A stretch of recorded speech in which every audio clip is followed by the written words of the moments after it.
The Elephant Man. In 2015, 24-year-old Michael Miller and his friends were hosting a Halloween party at the house they rented together.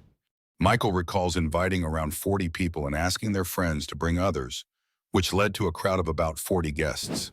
At most Halloween parties, people usually don't keep their masks on the entire time unless it's part of their costume. Even when masks are worn, it's common for people to take them off for a break at some point during the night.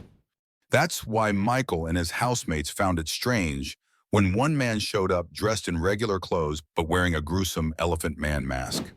He sat in a chair all night doing nothing, which made some guests feel uneasy. No one knew who he was, so Michael eventually approached him and asked his name. The man replied, "Billy," in a deep voice.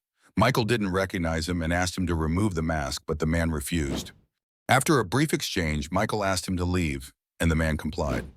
Later that night, two girls at the party passed out, likely due to being slip rohypnol, and the masked man became a suspect. Even stranger, two neighboring homes were broken into and robbed that same night. Though it's not certain that the masked man was involved in these events, it seems like a strong possibility. Cindy Sung, a 21-year-old South Korean student at Penn State University, attended a Halloween party at a nightclub in 2001. She spent several hours at the club, leaving around 2 a.m., and heading to a friend's apartment. After hanging out with friends, she was dropped off at her own apartment at 4 a.m. That was the last time anyone saw her. When Cindy was reported missing, her apartment showed no signs of foul play, and her belongings were found inside, including her fake eyelashes, backpack, and cell phone.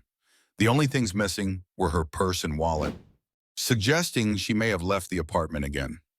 A witness later reported seeing a woman resembling Cindy in the Chinatown district of Philadelphia. She was in a vehicle with a man and appeared to be crying for help. In 2003, Hugo Marcus Zielinski was arrested after the remains of 5 people were discovered buried in his yard. He confessed to abducting Cindy with another man, Michael Korkowski Jr., keeping her imprisoned until she died, then burying her remains on the property.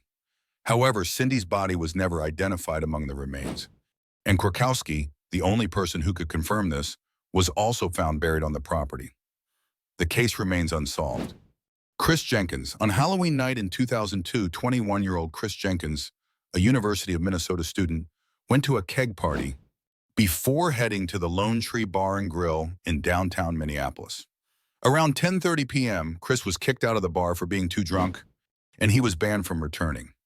It was a cold night with temperatures dipping to 20 degrees, and Chris was left outside wearing only his Native American costume, without his wallet, phone, or keys. He disappeared shortly after, and no one heard from him. The area around the bar was known for high crime, and Chris's family hired a private investigator.